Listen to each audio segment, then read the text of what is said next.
Hello students, क्या हाल चाल। फिर से आप लोग का एक नया वीडियो में स्वागत है। और हम लोग पढ़ रहे थे साइंस। और साइंस में हम लोग क्या चीज पढ़ रहे थे? अम्ल, भस्म और लवण पढ़ रहे थे। हम हैं आप लोग के साथ मनीष राज, और हम लोग पढ़ेंगे आज क्या चीज। पिछला वीडियो तक क्या पढ़े थे से हम आप लोग का बताते हैं। सबसे पहला जो वीडियो था ना अम्ल, भस्म, लवण में, उसमें था सारा का सारा डिफिनेशन। और डिफिनेशन क्लियर हो जाने के बाद था छोटे हम लोग का क्या चीज, तो हम लोग का डिफिनेशन के बाद था हम लोग का भौतिक गुण, साथ ही साथ था अम्ल और भस्म का प्रकार। अगर आप वहां तक वीडियो नहीं देखे हैं तो वीडियो को यहीं पे पॉज कीजिए, जाइए प्लेलिस्ट में, जाइए फेसबुक पेज पे, जाइए संकल्प बोर्ड या संकल्प बोर्ड क्लासेस पे, और आप लोग वहां पे जाके सारा वीडियो क्या कर सकते हैं, देख सकते हैं। ठीक है छोटे। हम लोग का जो आज का टॉपिक है वो क्या है, तो आज का हम लोग का टॉपिक है अम्ल का रासायनिक गुण। समझ रहे हो कि ना। अम्ल का रासायनिक गुण के साथ साथ आज का हम लोग टॉपिक कवर करेंगे कि पीएच मान क्या है, साथ ही साथ देखेंगे कि पीएच स्केल क्या है और इसका क्या क्या सहायता है, काम आता है। चलो ठीक है, तो वीडियो को लेट करने से पहले हम लोग स्टार्ट करते हैं। क्या जी बाबू, हम लोग जो पॉइंट अभी बोले, क्या जी पॉइंट में बोले, तो हम लोग आज पढ़ेंगे अम्ल का रासायनिक गुण। रासायनिक गुण क्या चीज पढ़ेंगे छोटे? अम्ल का रासायनिक गुण। हम लोग भौतिक गुण देख चुके हैं। ठीक था। आप लोग क्या करते चलेगा, अगर आप लोग का वीडियो में क्वालिटी क्लियर नहीं आता है तो 1080 पे, सॉरी 480 पे देखिए या 720 पे देखिए, क्योंकि 18 मिनट 20 मिनट का वीडियो रहता है तो उतना नेट का यूज नहीं होगा, तो आप लोग का बहुत कम नेट में अच्छा से आप लोग देख पाओगे। ठीक। बाकी बात एक्सक्यूज बनाना छोड़ दो कि हम लोग का विजन अच्छा नहीं हो पाता है, तो विजन मैटर नहीं करता है। आप लोग कॉपी पेन लेकर बैठा करो, जैसे जैसे हम लिखाते हैं वैसे वैसे आप लोग लिखा करो, पॉज करके लिखा करो। चलो हम लोग का जो नेक्स्ट पॉइंट आज का पॉइंट है ना, वो क्या पढ़ना है? अम्ल का रासायनिक गुण। और अम्ल का रासायनिक गुण में पहला जो आता है ना बाबू, कि अम्ल है ना वो धातु से अभिक्रिया करके कौन सा गैस प्रदान करता है? हाइड्रोजन गैस प्रदान करता है। तो देखो छोटे, हम लोग सबसे पहला पॉइंट क्या चीज लिखते हैं बाबू? पहला पॉइंट है अम्ल। अम्ल धातु से अभिक्रिया करके अभिक्रिया अभिक्रिया करके करके कौन सा गैस प्रदान करता है? हाइड्रोजन गैस प्रदान करता है। हाइड्रोजन गैस प्रदान करता है। प्रदान करता प्रदान करता है। क्या आप लोग का विजुअल हो पा रहा है क्या? अगर विजिबल नहीं हो पा रहा है ना, तो आप लोग 1 मिनट क्या करना, वेट करना या वीडियो पॉज करना। उसका बाद हम इसमें थोड़ा इंक को फिलअप करते हैं, उसका बाद फिर हम आगे आते हैं।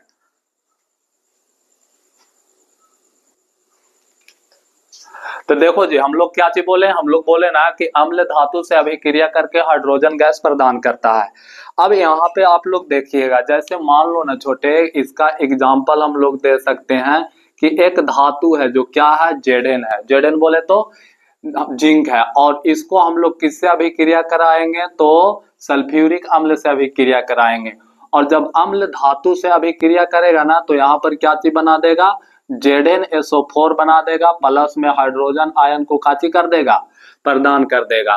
तो इसका एग्जांपल हम लोग यही बोल सकते हैं कि अम्ल जो होता है ना, वो धातु से अभिक्रिया करके काची प्रदान करता है, हाइड्रोजन गैस प्रदान करता है। तो आप लोग सिर्फ क्या चीज, थ्योरी याद नहीं रखना, आप लोग ज्यादा प्रयास कीजिएगा ना कि इक्वेशन को याद करने का। अगर आप लोग इक्वेशन याद कर पाते हैं ना, तो आप लोग का केमिस्ट्री आसान हो जाएगा। और याद रखिएगा, केमिस्ट्री को आसान बनाने के लिए आप लोग का इक्वेशन आना चाहिए, ना कि थ्योरी आना चाहिए। दूसरा हम लोग पॉइंट लिख सकते हैं छोटे, दूसरा पॉइंट में क्या चीज लिख सकते हैं, जो अम्ल होता है ना, वो धातु से मतलब हम लोग बोल सकते हैं ना कि जो धातु का कार्बोनेट होता है या बाई कार्बोनेट होता है ना, वो अम्ल से अभिक्रिया करके कार्बन डाइऑक्साइड गैस मुक्त करता है। अब तुम लोग बोलोगे ना कि धातु का ऑक्साइड कौन होता है, समझ रहे हो कि ना। उसका बाद आप लोग ये भी बोलोगे ना कि कार्बन डाइऑक्साइड क्या होता है, से सुनना। सबसे पहले हम जो उस पॉइंट को बोले उसको लिखा देते हैं। क्या चीज लिखा है बाबू? अम्ल अम्ल धातु के कार्बोनेट कार्बो कार्बोनेट कार्बोनेट तथा या कर देते हैं बाई कार्बोनेट बाइकार्बोनेट से अभिक्रिया करके अभिक्रिया करके कौन सा गैस प्रदान करता है बाबू? CO2 गैस प्रदान करता है। CO2 गैस प्रदान करता है। अब देखना यहाँ पे किस फॉर्म में लिखाया जा रहा है इसे। देखो छोटे, अब ये तो मेरा थ्योरी हो गया। अब इसका इक्वेशन क्या हो सकता है? तो इक्वेशन में देखिएगा, जैसे मान लो ना कि Na2CO3 ये सोडियम बाइकार्बोनेट है, इसको हम लोग अभिक्रिया कराएं H2SO4 से, और जब H2SO4 एक अम्ल है, इससे जब हम लोग अभिक्रिया कराएंगे तो बाबू क्या चीज देगा? हम लोग का देगा Na2SO4, और देखो दोनों का बैलेंस, हाँ Na2SO4 प्लस में क्या चीज देगा? हाइड्रोजन जल देगा, साथ ही साथ कार्बन डाइऑक्साइड गैस को क्या चीज कर देगा? मुक्त कर देगा। तो इस तरह से देखो बाबू हम लोग क्या चीज लिख सकते हैं कि धातु का जो कार्बोनेट या बाइकार्बोनेट होता है ना, वो अम्ल से किससे अभिक्रिया करके? अम्ल से अभिक्रिया करके क्या चीज देता है? कार्बन डाइऑक्साइड गैस मुक्त करता है। ये हम लोग का कैमा अम्ल का रासायनिक गुण हुआ, तो ये हम लोग का दूसरा हुआ। अब हम लोग का थर्ड पॉइंट क्या बोलता है से सुनिएगा। आप लोग का बताया गया था ना कि उदासीनीकरण अभिक्रिया किसे कहते हैं? तो हम लोग क्या चीज देखे थे कि वैसा जब अम्ल भस्म से अभिक्रिया करता है तो लवण और जल का निर्माण करता है। तो इस संपूर्ण प्रक्रिया को क्या चीज कहते हैं? उदासीनीकरण अभिक्रिया कहते हैं। याद करो आप लोग एक्सरसाइज चैप्टर 1 केमिस्ट्री का, और वहीं से इसका थर्ड आता है। इसलिए अगर आप लोग बेसिक केमिस्ट्री नहीं देखे हो, चैप्टर 1 नहीं देखे हो, तो सबसे पहले जाओ चैप्टर 1 देखो प्लेलिस्ट में जाकर, उसका बाद यहाँ पे आओ। तो देखो छोटे, हम आप लोग के वहां पर बताए थे ना, क्या चीज बताए थे? तो अम्ल भस्म से अभिक्रिया करके क्या चीज देता है? लवण और जल का निर्माण करता है। जल का निर्माण करता है। अम्ल भस्म से अभिक्रिया करके किसका निर्माण करता है? लवण और जल का निर्माण करता है।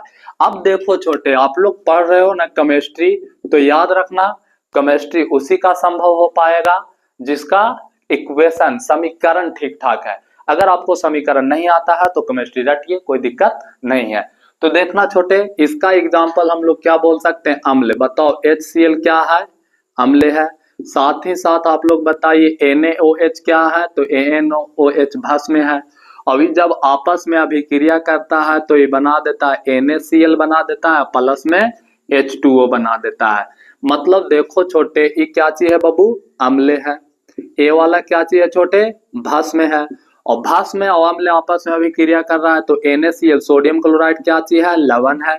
H2O क्या चीज है? जल है। तो इस तरह से हम लोग बोल सकते हैं कि अम्ल भस्म से अभिक्रिया करके किसका निर्माण करता है? लवण और जल का निर्माण करता है। इसका बाद देखो छोटे, हम लोग का चौथा पॉइंट, हम लोग इसमें 4 पॉइंट 5 पॉइंट जान जाएंगे, उतना ही इनफ है, क्योंकि ये 2 नंबर क्वेश्चन है। याद रखिएगा ये NCERT क्वेश्चन है। एक बात हमेशा याद रखना कि अगर आप लोग NCERT कंटेंट पढ़ रहे हो तो आप हर जगह पे ठीक हो, 11 काम आएगा, 12 काम आएगा।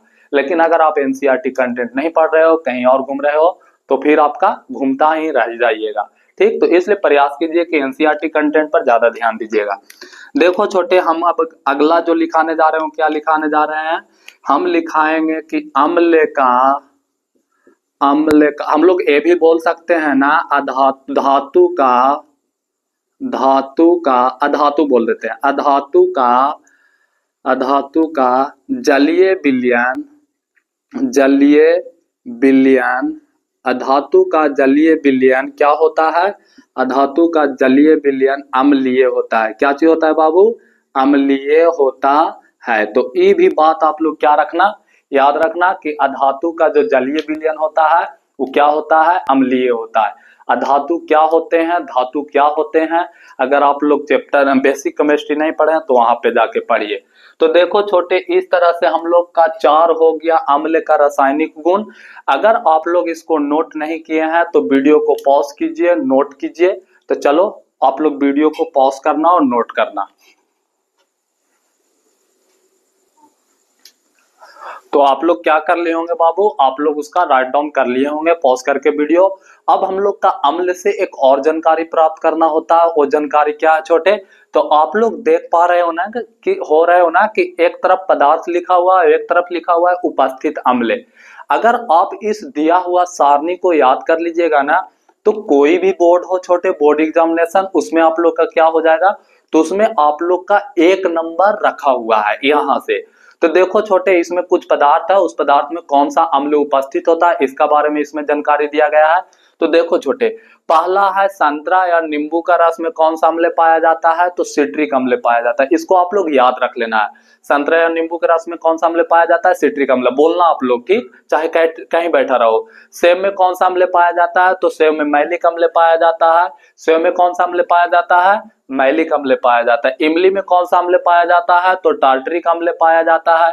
सिरका में कौन सा अम्ल पाया जाता है, तो एसिटिक अम्ल पाया जाता है। दही में कौन सा अम्ल पाया जाता है, लैक्टिक अम्ल पाया जाता है। टमाटर में कौन सा अम्ल पाया जाता है, ऑक्जेलिक अम्ल पाया जाता है। बताओ टमाटर में कौन सा अम्ल पाया जाता है, ऑक्जेलिक अम्ल पाया जाता है। फिर से बोलो, टमाटर में कौन सा अम्ल पाया जाता है, ऑक्जेलिक अम्ल पाया जाता है। बताओ लाल चिट्टी में कौन सा अम्ल पाया जाता है, तो लाल चिट्टी में फॉर्मिक अम्ल पाया जाता है। बोलिएगा जी, लाल चिट्टी में कौन सा अम्ल पाया जाता है, फॉर्मिक अम्ल पाया जाता है। फिर से बोलना, लाल चिट्टी में कौन सा अम्ल पाया जाता है, फॉर्मिक अम्ल पाया जाता है। बोलिए साथ में, पीछे पीछे बोलिए।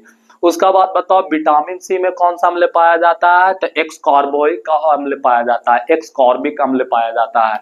तो इस तरह से अगर आप लोग ये 8 चीज याद कर लेते हैं ना पदार्थ, तो उसमें कौन सा अम्ल पाया जाता है, तो आप लोग का क्या हो जाएगा, यहाँ से 1 नंबर नहीं छूटेगा। बताओ बाबू, संतरा या नींबू के रस में सिट्रिक अम्ल पाया जाता है, सेब में कौन सा अम्ल पाया जाता है, मैलिक अम्ल पाया जाता है, इमली में कौन सा अम्ल पाया जाता है, टार्टरिक अम्ल, सिरका में कौन सा अम्ल पाया जाता है, एसिटिक अम्ल, दही में लैक्टिक अम्ल, टमाटर में ऑक्जेलिक, लाल चिट्टी में फॉर्मिक और विटामिन सी में एक्सकॉर्बिक अम्ल पाया जाता है।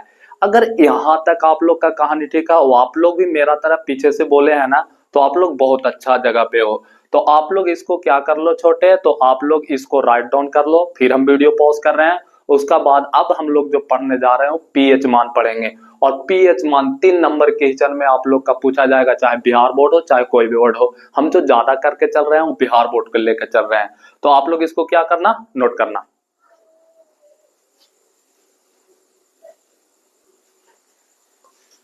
चलो आप लोग वहां तक क्या कर लिए होंगे बाबू, वीडियो को पॉज किए होंगे और वहां तक आप लोग क्या कर लिए होंगे, नोट्स कर लिए होंगे।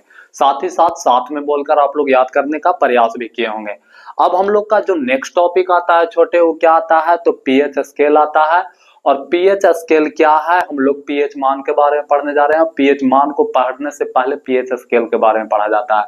देखो बाबू, पीएच स्केल एक प्रकार का युक्ति है, एक प्रकार का मेजरमेंट करने का मशीन है। ठीक है जी, समझ रहे हो कि ना, जो किसी विलयन में उपस्थित अम्लीयता, क्षारीयता और उदासीनता को क्या करता है, ठीक ठीक मापता है। तो इसी को हम लोग क्या सिखाते हैं, पीएच स्केल कहते हैं। तो इसका अगर हम लोग डिफिनेशन देने चले तो हम लोग बोल सकते हैं छोटे, आप लोग भी बोल सकते हो, वैसा स्केल, आप लोग भी लिखना साथ में, वैसा स्केल जो किसी विलयन का अम्लीयता कौमा क्षारीयता कौमा तथा लिख देते हैं, तथा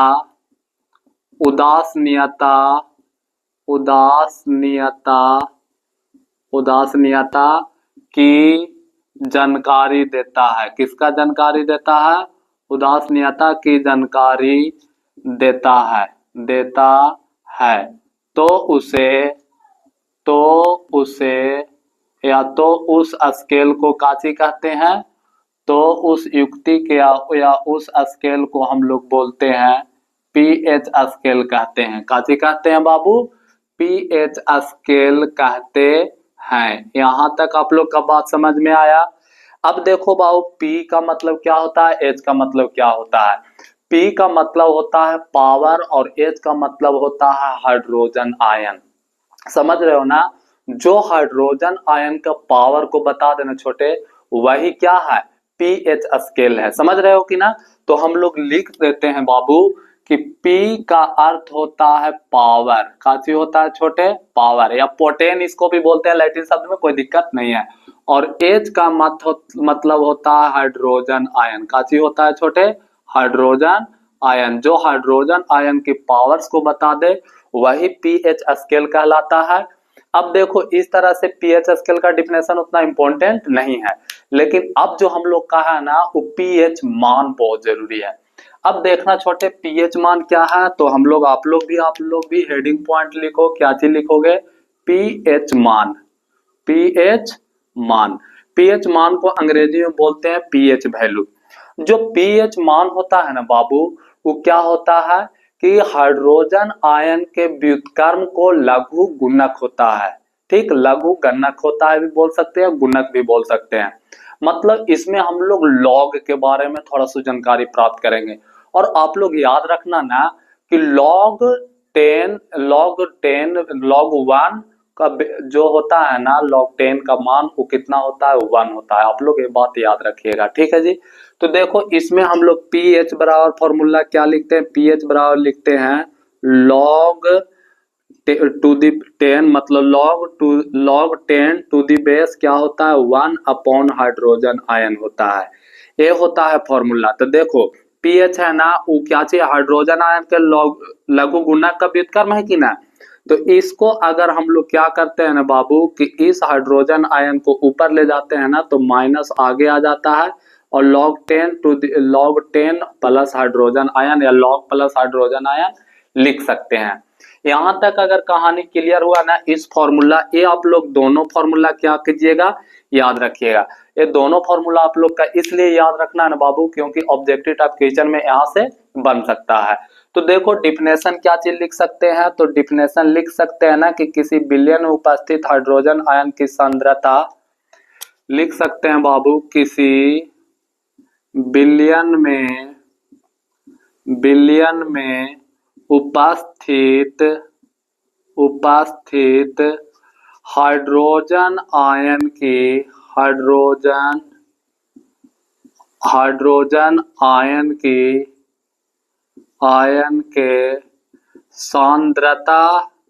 सांद्रता के व्युत्क्रम को, मतलब उल्टा को, व्युत्क्रम को लघु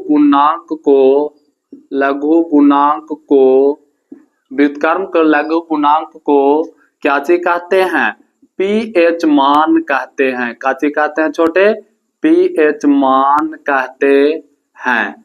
तो देखो, यही है डिफिनेशन, किसी बिलियन में उपस्थित हाइड्रोजन आयन की सांद्रता के व्युत्क्रम को लघु गुणांक को क्या चीज कहते हैं, पीएच मान कहते हैं।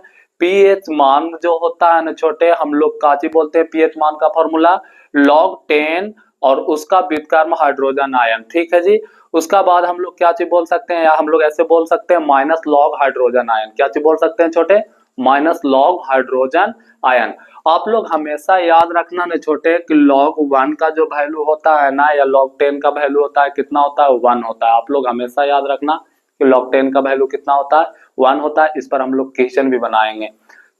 अब देखो छोटे, जो पीएच मान होता है ना, हम लोग स्टार पॉइंट में लिख सकते हैं। यहाँ पे जो पीएच मान होता है ना, हम लोग पीएच मान, तो जो हम लोग पीएच मान का सारणी पढ़ने वाले हैं इस क्लास में, हम लोग पीएच मान कहाँ से पढ़ेंगे, तो 0 से लेके 14 तक के अंतराल के हम लोग क्या चीज पढ़ेंगे, पीएच मान पढ़ेंगे। ठीक है जी।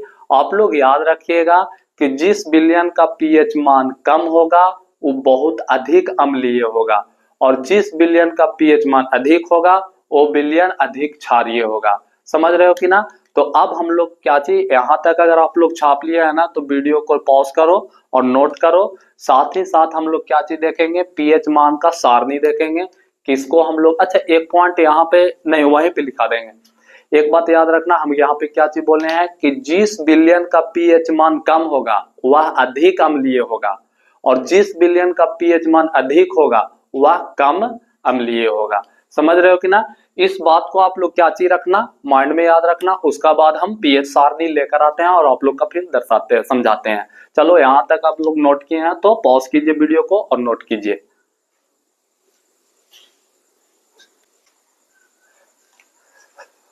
तो आप लोग पॉज करके नोट कर लिए होंगे। अब हम लोग का जो नेक्स्ट पॉइंट पढ़ना है छोटे, वो क्या चाहिए स्टार पॉइंट पे पढ़ना है, पीएच स्केल का प्रयास। और जो पीएच स्केल का हम लोग प्रयास देख रहे हैं वो कहां तक देख रहे हैं बाबू? तो हम लोग बोल सकते हैं ना 0 to 14 तक, मतलब 0 से 14 तक देख रहे हैं। उसमें देखो छोटे, आप लोग का एक पैराग्राफ, एक फिगर दिखाई दे रहा होगा। इसमें हम लोग का क्या लिखा हुआ है, 0 से लेकर के 14 तक काउंटिंग किया गया है। ठीक है, 14 तक काउंटिंग किया गया है। इसमें से अगर आप लोग देखिएगा ना तो एक तरफ देखिएगा 0 1 2 3 4 5 6 मूल बिंदु पर है जो 7 है। अब देखो छोटे, जो 0 से लेके 6 तक है, इधर देखो पीएच मान है ना वो 6 से छोटा है, 7 से छोटा है। अब अगर पीएच मान 7 से छोटा होगा तो कैसा होगा? प्रकृति का अम्लीय प्रकृति का होगा।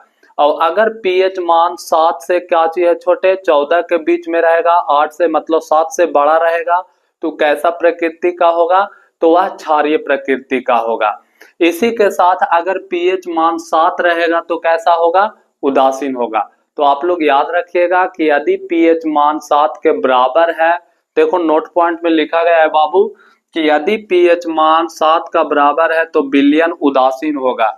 जल जो हम लोग का है ना वो उदासीन है, जल का पीएच मान कितना होता है? 7 होता है।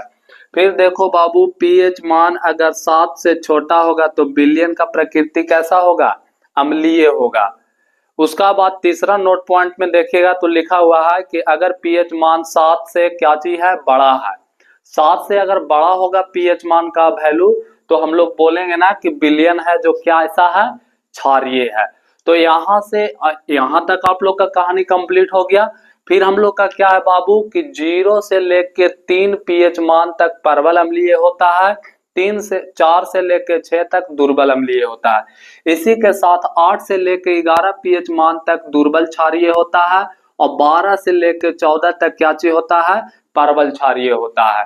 इस फिगर को आप लोग, इस ग्राफ को क्या कर लेना, नोट में छाप लेना। आप लोग याद रखना कि अगर पीएच मान 7 का बराबर होगा तो प्रकृति, जो विलयन का प्रकृति होगा उदासीन होगा। अगर पीएच मान 7 से छोटा होगा तो विलयन का प्रकृति होगा जो अम्लीय होगा। और अगर पीएच मान 7 से बड़ा होगा तो विलयन का प्रकृति कैसा होगा? क्षारीय होगा। आप लोग याद रखना कि शुद्ध जल का पीएच मान 7 होता है और सारा चीज और ऐसा बहुत सारा पदार्थ है जिसका पीएच मान हम लोग का जानकारी लेना है, जानकारी प्राप्त करना है। तो उस जानकारी को हम लोग किस लेक्चर में लेंगे? तो अगला लेक्चर में लेंगे। ठीक है, तब तक के लिए, लास्ट तक देखने के लिए थैंक यू, धन्यवाद। ठीक है, keep watching and keep subscribing and keep liking. Okay, ये था हम लोग का शुद्ध इंग्लिश नहीं था, समझ रहे हो कि ना? तो थैंक यू सो मच, धन्यवाद।